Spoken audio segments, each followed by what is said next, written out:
It's over. The Titan submersible, we now know, imploded. If you missed the press conference, here is what was announced. This morning, an ROV, or remote operated vehicle, from the vessel Horizon Arctic discovered the tail cone of the Titan submersible approximately 1,600 feet from the bow of the Titanic on the seafloor. The ROV subsequently found additional debris. In consultation with experts from within the Unified Command, the debris is consistent with the catastrophic loss of the pressure chamber. Upon this determination, we immediately notified the families. On behalf of the United States Coast Guard and the entire Unified Command, I offer my deepest condolences to the families. Yeah, and then we're finding out they knew, the Navy knew and told the Coast Guard that they basically on Sunday, they knew about 2 or 3 hours in that they got a, they got a detection of a sound. An explosion. Yeah. Well, or implosion. The Polar Prince, which was the host boat, I mean, basically what carried the Titan out to sea, lost communication with the Titan an hour and 45 minutes after it started to make its descent. So an hour and 45. Right around that same time, that is when sonar picked up the sound of what they thought at the time was an explosion or an implosion, but they weren't sure. But that was the Navy that picked up, because the Navy, from what I understand, has secret audio devices in the ocean in case of attacks or something like that. At all times. So they knew at about that time they had some kind of sound that was alignment of an implosion, but they never announced this, and they sent ships and everything else, and I guess just to be double sure, like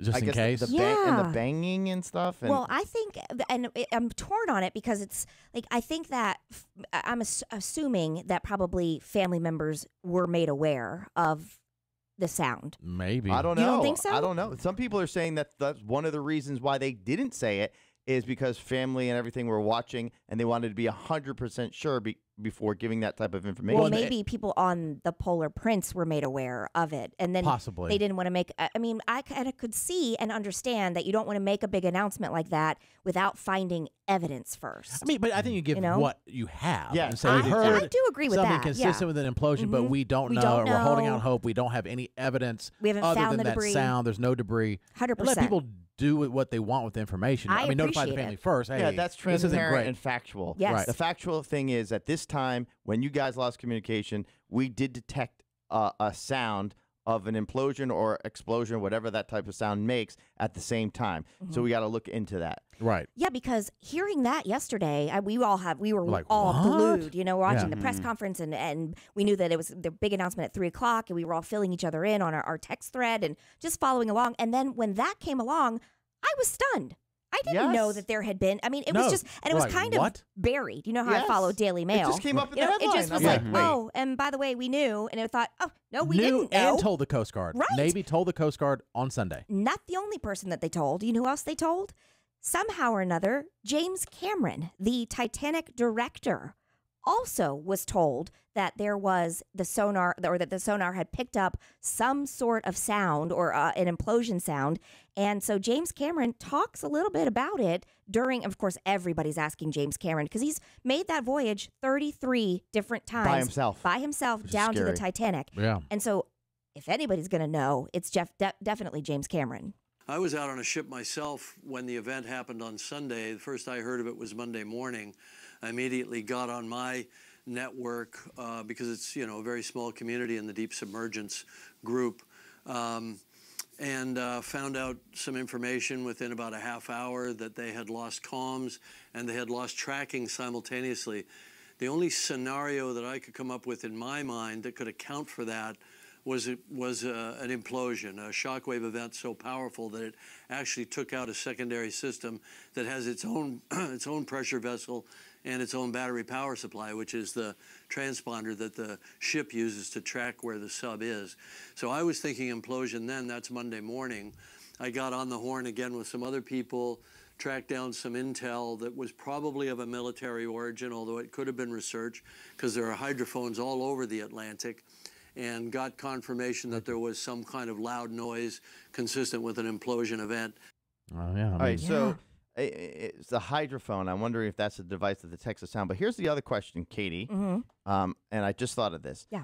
If that ship, the one that released the Titan, was that the Polar Prince? The Polar Prince. The people that were there, regardless of the equipment or not, isn't an implosion make so much of a loud noise that all the people even above the water would hear it? I don't know. Well, if it happened an hour and 45 minutes, they could have been 10,000 feet down. Yeah.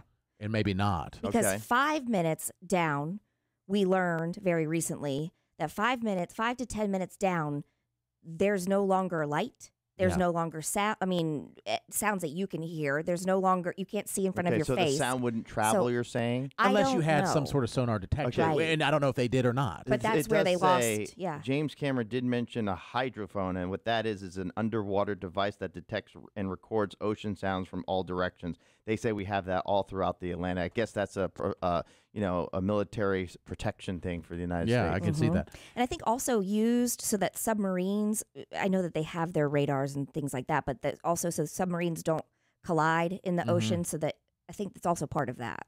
Unless they have another type of radar, I don't know. Yeah. Well, yeah, they have all that. But, all of it. But I mean, just when huge events happen, we start learning a lot about stuff we didn't know about. Seriously, it's a fascinating subculture. Pun not intended, but this submersibles and apparently there's been 500 deep dives over the years, and this has never happened. An implosion like has never happened. So this is very unusual.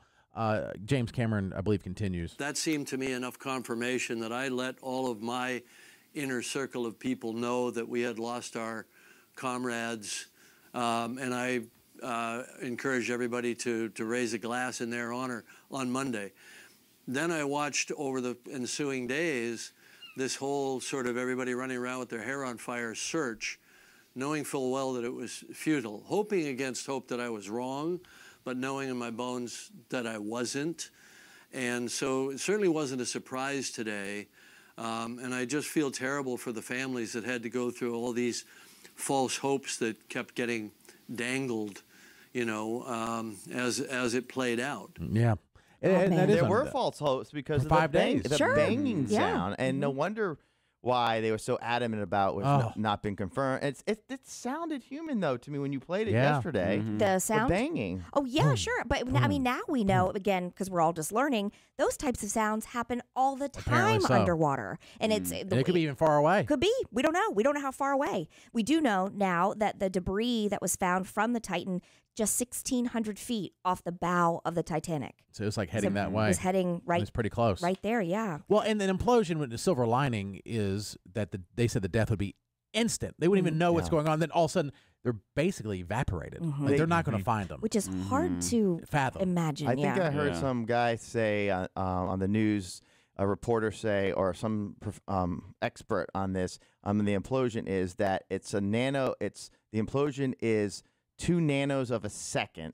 They're dead, and for the spine to go to the brain in a human, it's 4 nanos. So that means they had no idea, never felt a single thing of pain or nothing. At the same time, I thought I also heard somebody say that this is gruesome, but the reason why they wouldn't find them, and I could be wrong here, they wouldn't find the bodies is the bodies would instantly be imploded so badly that it would be like you could fit them in like a little bag. A little baggie, like a sandwich bag. Did you hear that, Tim? Yeah, I did too. Did you tell me that? Maybe. Okay. It was There's a lot of we we're in a bunch of group texts, but it wasn't something I just thought. It was like an article. And then my brother said he did some more research, my brother Abe, and he said it'd be like being in a diesel combustion engine, but 50 million times more, where that type of pressure turns into high heat instantly. So it's like an implosion, explosion all at the same time. Like an incinerator, kind of? Yeah, almost like, almost. incinerator. But it's like, I guess so, because there would be so much pressure. Yeah, and then I sent you the video that somebody put out, a video of some tanker on land under 1 whatever atmospheric cubic feet of whatever it was. Which how they even do that, I don't. And this metal tanker thing, right away, instantly, and they said where they were was 375 times more pressure than that. So you can imagine. And also, it's gruesome, but you're in the deep, dark ocean, and Right. there are things that feed down there, you know? Right. And so, yeah, I don't think that holding out hope for any sort of recovery of the body is probably. But you think Yeah. that this feasible. whole, I mean, the whole entire world was distracted, and I know this. We don't want to, money, but they spent. It's going to cost Yeah. millions and millions of dollars for all this work and distraction and pulling away from other things for this. When they did know, most likely they were probably pretty certain that this was an implosion within the same day. Yeah. I think you have to have the evidence before. Well, that is you evidence, know, no? well, The I timing think and the evidence that they needed. I don't know. This is just my opinion, but I think the evidence they needed was a part of the ship. Right. You know, to really know that was the end. Because what if they were wrong? What if what they if, were What if it wrong? was some just freak thing Somewhere that, else. or some big noise, and they no, actually it wasn't that. But it does sound like people that were in the know were like, yeah, this is not good. Yeah. This is not good. Well, James Cameron, the Titanic movie director, who has been down to the depths of the sea and to the Titanic over 33 times. by himself, by the way. By I himself. was just thinking, this is 2.5 miles under the ocean, where human life is not anywhere near you. You have no idea where you're going, and you're by yourself. Yeah. What kind of a feeling is He that? said that it was the Yeah. fear and the feeling of death looming over him the entire time. That at any moment you knew it could all be over. At any moment. And I guess people in this culture, they know, maybe not the tourists, but the other people know, if something were to go and you lose cabin pressure, That's you're going to it. be vaporized. Yeah. Or get stuck. Or you get Sure. stuck, which has happened, and people have gotten free and all that stuff. But man, But James Cameron does go on to talk about how eerie, how surreal it is comparing the Titan to the Titanic. Well, I've been down there many times, and I know the wreck site very well, as does my friend Bob Ballard. I've made 33 dives. I actually calculated that I've spent more time on the ship than the captain did back in the day. And of course, as a submersible designer myself, I designed and built a sub to go to the deepest place in the ocean, 3 times deeper than Titanic. So I understand the engineering problems associated with building this type of vehicle and all the safety protocols that you have to go through. This is a mature art, and many people in the community were very concerned about this sub, and a number of the top players in the deep submergence engineering community even wrote letters to the company saying that what they were doing was too experimental to carry passengers and that needed to be certified and so on. yeah, and that's the thing. People in this community, they're upset because it makes them look bad.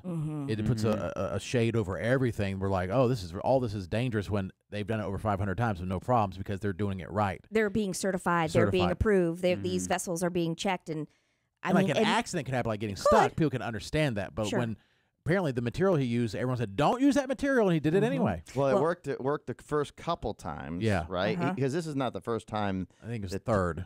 yeah, third. Okay. It's not Well, a lot. I will say this. I know, and I was the same way. Like, how dare. But at the same time, these people are so dedicated to this research and over the top that they're willing to risk their lives for this particular research.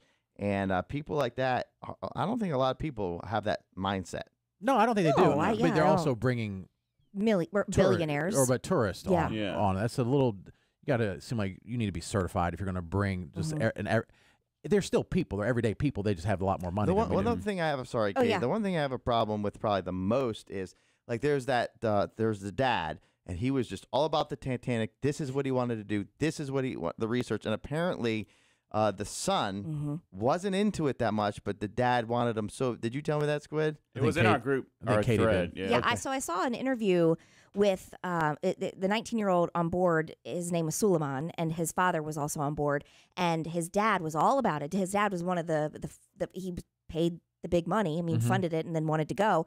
And his dad was all about it, but Suleiman did not want to go. His aunt was reporting that he was very nervous about the entire thing. He had asked several times, like, hey, I don't really have to. Can I not? Can I not? But in the end, wanted to bond with his dad, and so Oh ended my up going, gosh. even though he was not comfortable with the whole idea. That to me, That's that terrible. bothers me a little bit. and that was his aunt speaking, I don't so think that's not just. I wouldn't have my son go down. I know it's an experience of a lifetime. It's like going out of space.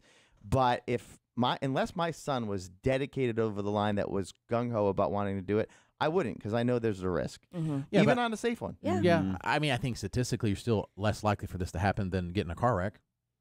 Well, no, there's True. only been only been down there 3 times. No, It's no, like a I'm 33 I'm saying the submersibles have been that deep or deeper, like over Other 500 ones, times, yeah. Mm-hmm. and it's never happened. It's not like this. Oh, it happens every third time somebody goes down. It's never happened before. It's just the idea of the fact that if the Yeah. slightest Mhm. thing goes wrong, it's over. Whereas with, God forbid, a car accident, And there's way more You know. cars. I mean, that's only even if it happened I think 500 the probability is times. still higher that you're getting a car wreck than Really? you could survive a car wreck technically. You're 500 not gonna- drives home is safer than maybe. maybe I don't or maybe yeah. There's risk there though. No, it's a risky proposition for sure. Yeah. But I can also see a dad. How many times do you encourage your kids to do stuff that they're like, well, I don't know. It's like, no, it'll be an experience of the lifetime, and everything that you have in front of you is that no one's ever died from doing this. Mm-hmm. That's true, but this particular one, like Katie said, was not certified Yeah, at all. that's true. And the James Cameron one, I'm assuming, was certified. Yeah, his was. And I mean, yeah. it was a single. I think the problem is either you have the single one or a whole submarine. There's not this one that a few people can go. Right. And OceanGate is the only one that wasn't certified. That's currently in operation. Are they also the? I don't know if you'll know this, but are they also the only ones that are privately funded? Because That I don't know. That is how Stockton Rush, in a way, was able to, and self-admittedly, cut the corners. You know, he was able to kind of make up his own rules because he was getting money from billionaires, and then said, "Yeah, you can come along with." Well, listen. Well, Yeah. here's Stockton Rush and Katie. Himself, yeah. Definitely said this to me. I think off the air was saying these are like some famous last words. I mean, Yeah. he might be known by this. I'd like to be remembered as an innovator. I think it was General MacArthur said, you're remembered for the rules you break. And, I've broken some rules to make this. I think I've broken them with logic and good engineering behind me. The carbon fiber and titanium, there's a rule you don't do that. Well, I did. And carbon, fiber, titanium, everyone, including James Cameron, says it's a big no-no in our community. You don't use that as your main material. Because does it get weaker over time? Is that what happens? I think because also yes, and then also there are such minute cracks or things that can happen to that part of the vessel that you wouldn't even know are happening. Yeah, I think until it's too late. You're right, Katie. I think Yeah. James Cameron was saying, even on any of the submersibles, but one like this, is that you're under the water and you're not even feeling anything happen, but the damage can be happening to the submersible and you don't even know it. And this material is more susceptible to an implosion. Mm-hmm. That's why they And he say did it no. anyway. Wow, it's like a bridge that is not being redone, and all of a Right. sudden there starts being cracks in it. Except you could probably see it, and the bridge collapses over time. And this happened before. Mhm. So Recently. man. Yeah.